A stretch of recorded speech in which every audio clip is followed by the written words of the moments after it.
अच्छा, पावर का मतलब होता है energy per unit time, energy in unit time. Dissipate का मतलब होता है वेस्ट,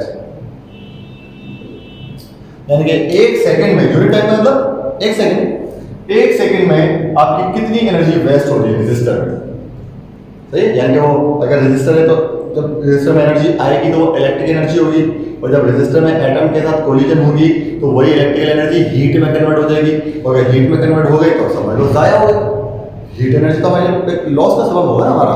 तो एक सेकंड में कितनी एनर्जी आपकी वेस्ट हो रही है, ठीक है बेटा, यानी कि इलेक्ट्रिकल एनर्जी से हीट में कन्वर्ट हो रही है।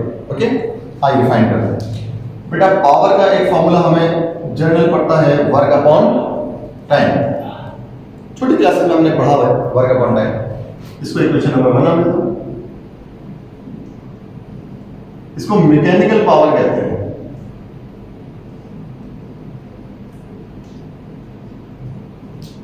क्या कहते हैं? मैकेनिकल पावर, क्योंकि इसमें वर्क इन्वॉल्व है, और जहां भी वर्क इन्वॉल्व हो गया वो मैकेनिकल पावर कहलाता है। ठीक है बेटा, वर्क इन्वॉल्व है क्योंकि work is a mechanical quantity. इसको रोक दें। इलेक्ट्रोस्टैटिक में मैंने आपको पोटेंशियल डिफरेंस का फॉर्मूला पढ़ाया था, वर्क अपॉन चार्ज। जब पोटेंशियल डिफरेंस वोल्टेज पढ़ा रहा था, चार्ज को इनटू में ले लो, VQ is equal to W। ये W की वैल्यू इक्वेशन 1 में पुट कर दो, पुट इन इक्वेशन 1। बेटा क्या बनेगा? P is equal to W की जगह VQ अपॉन T। अच्छा, P is equal to V as it is, Q upon T, मतलब V को थोड़ा साइड में कर दिए, Q अपॉन T, यानी कि चार्ज पर यूनिट टाइम। बेटा चार्ज पर यूनिट टाइम क्या बनेगा? करंट। तो इलेक्ट्रिक पावर का फॉर्मूला क्या आ गया? P is equal to VI। इस पावर को कहते हैं इलेक्ट्रिक पावर। क्यों कहते हैं इलेक्ट्रिक पावर? क्योंकि इसमें वोल्टेज और करंट इन्वॉल्व है। वोल्टेज भी करंट इलेक्ट्रिकल क्वांटिटी है, करंट भी इलेक्ट्रिकल क्वांटिटी है, तो दो इलेक्ट्रिकल क्वांटिटीज का प्रोडक्ट भी इलेक्ट्रिकल क्वांटिटी होगी, इसलिए हम इसको इलेक्ट्रिकल पावर कहते हैं। तो अगर आपको कभी इलेक्ट्रिकल पावर कैलकुलेट करना हो तो आपको वोल्टेज पता होना चाहिए कि उस डिवाइस को कितना वोल्टेज दे रहे हैं और उसमें कितना करंट फ्लो हो रहा है। या फिर अमूमन तो ऐसा होता है जितने भी अप्लायंसेस है ना, सेवर हो, पंखा हो, फ्रिज हो, मोटर हो, उन पे उनका पावर लिखा हुआ होता है, हर अप्लायंस पे लिखा होता है उसका पावर। तो ऐसे भी हो सकता है कि आपको पावर बता दे, वो वोल्टेज बता दे, करंट पूछे। जैसे इस्त्री है हमारी, आयरन इस्त्री, हमारे घर में जो इस्त्री होती है उसका पावर होता है बेटा 1000 वॉट, और जब उसको मेन सप्लाई से कनेक्ट करते हैं तो मेन सप्लाई में वोल्टेज होता है 220 वोल्ट।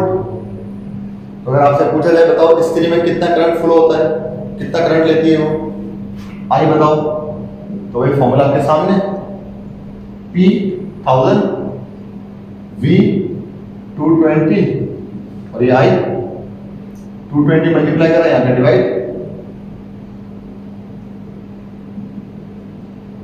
तो बेटे 0 से 0 काट दिया, 100 डिवाइड बाय 22, तो तकरीबन ये आंसर बनेगा 4 पॉइंट समथिंग कुछ, आई थिंक तो 4.5 एम्पियर ऐसा कुछ बनेगा।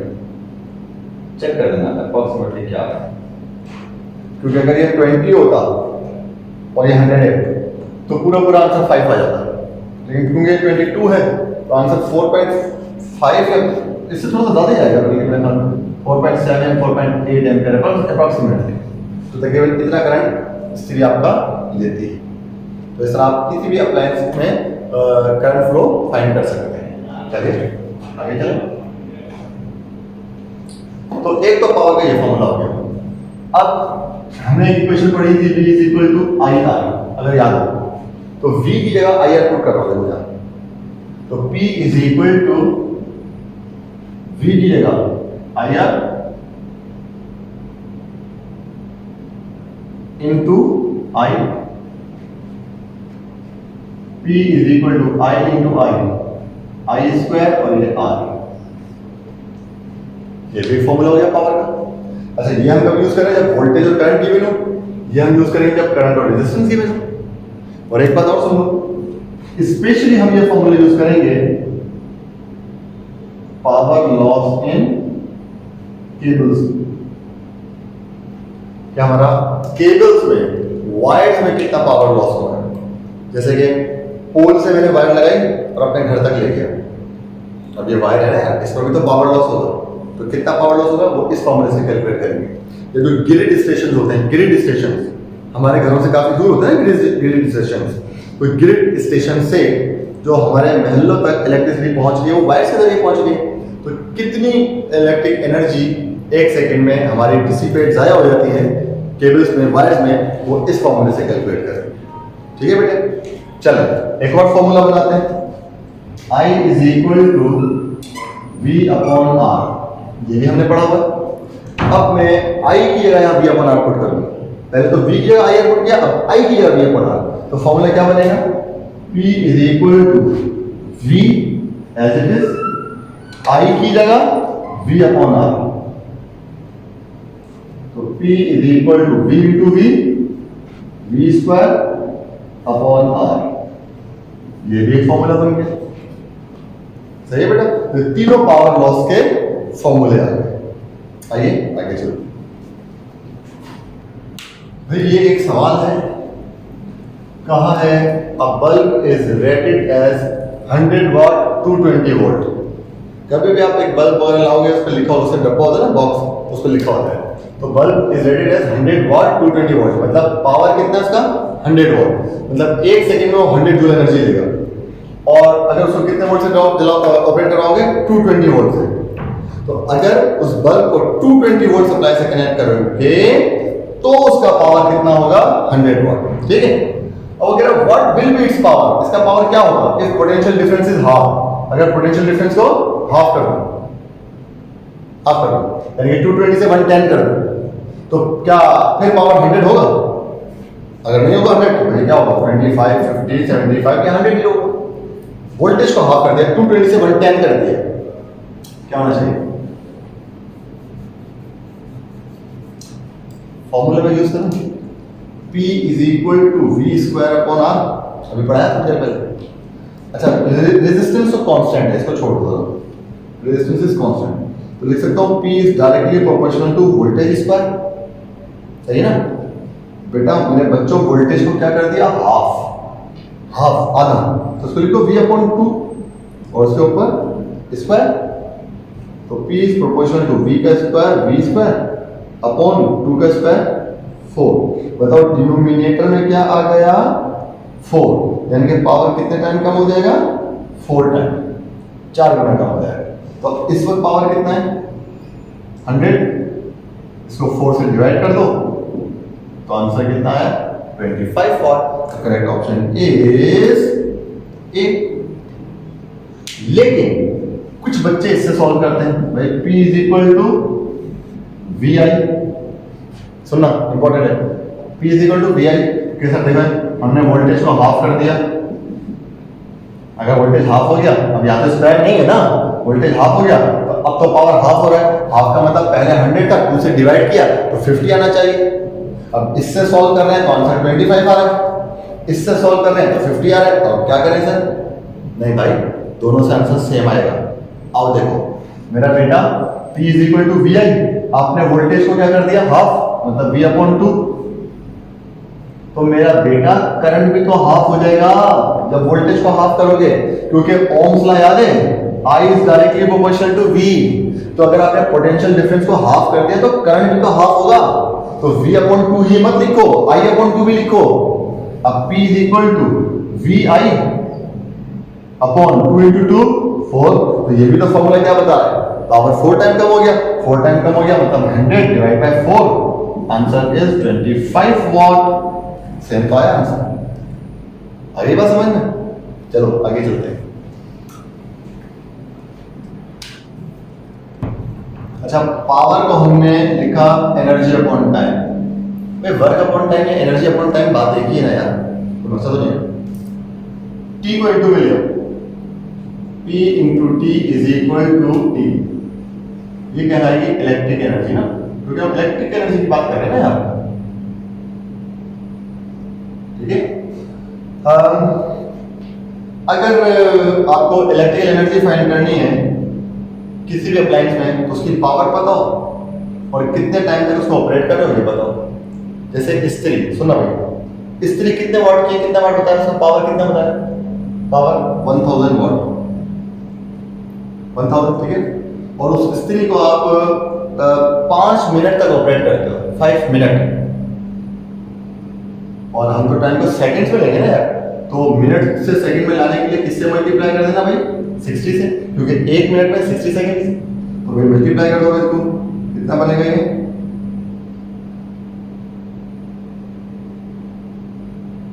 जूल। तो अगर इस्त्री को 5 मिनट ऑपरेट करोगे तो वो कितनी एनर्जी देगी, 3 लाख जूल, यानी कि 3 × 10 पावर 5 जूल, बोलोगे तो नहीं। अब हर अप्लायंस का पावर अलग अलग होता है। पंखे का जो नॉर्मली हमारे पास पंखे होते हैं 100 वाट के होते हैं, ठीक है।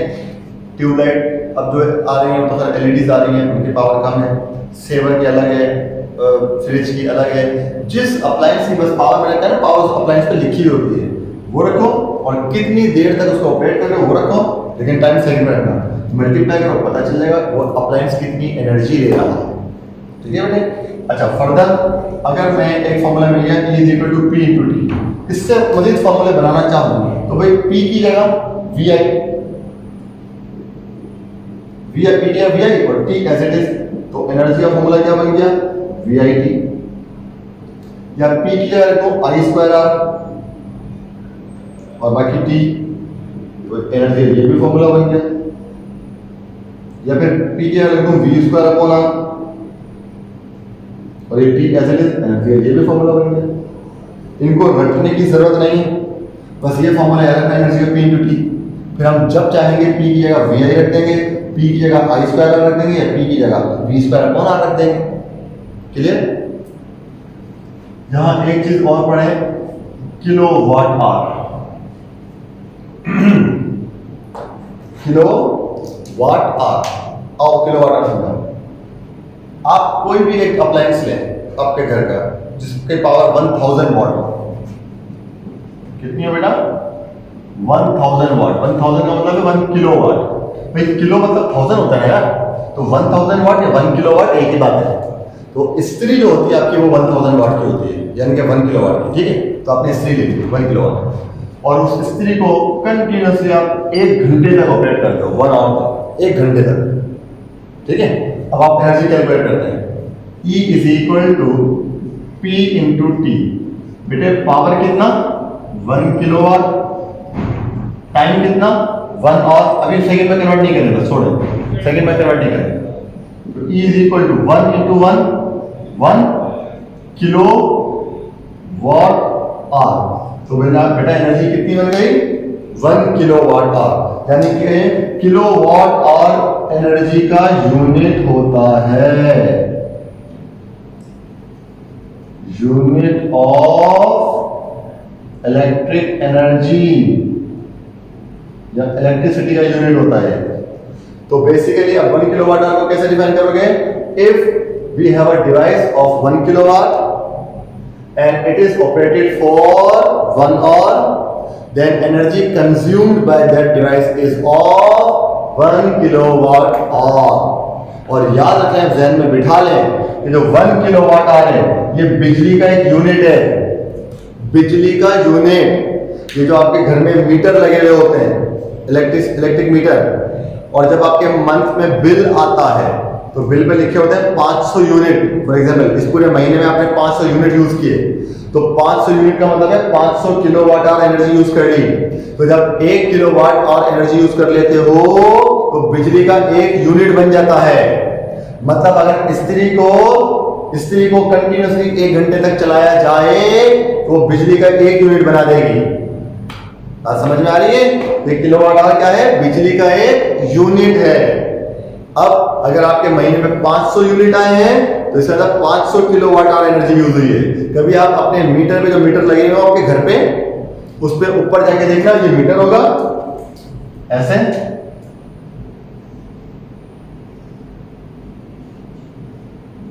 और यहाँ लिखा होगा मीटर के ऊपर kWh, मीटर के ऊपर kWh लिखा होगा, किलोवाट आवर, और यहाँ पे नंबरिंग आ रही होगी जो भी आ रही है।